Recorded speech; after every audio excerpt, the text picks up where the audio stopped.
Hi! Welcome back to my mini vlog. For today's video, ayan, samahan niyo ako as I show you sa aking morning routine bilang isang work from home employees. Ayan, nagtatrabaho ako sa call center. So panggabi ako, kaya pag umaga na and it's my break, ay naglalakad ako ng very light.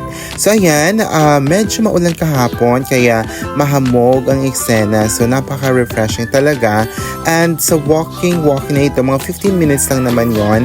At mapifeel mo talaga na nasa probinsya ka. And I so love it kasi it gives you refreshing thoughts, and of course nakakaaliw din ang mga aso ito namin.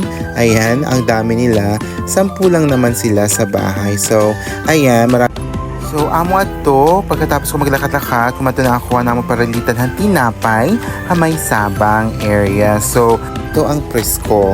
Marasa galitiya, pero ayan, dadayuan mo lang talaga, harayo patiyap. Siguro mga 300 meters away from our house. Kaya nagmotor na lang ako. Kaya bangin ako malate ang akong trabaho. So ayan, alin ako na tayo bundan, napalit.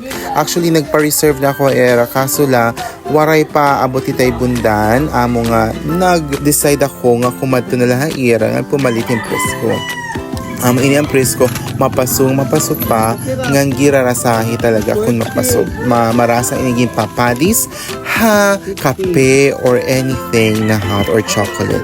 Ayan, so, pagkatapos ito, umuli na ako para bumalik na liwat ha akong work. So, amo lahat to, damo nga salamat ang pagkita, han akong morning routine as a work from home employee. Ayan, hanggang sa muling mini vlog. Ayan ha, pakakak!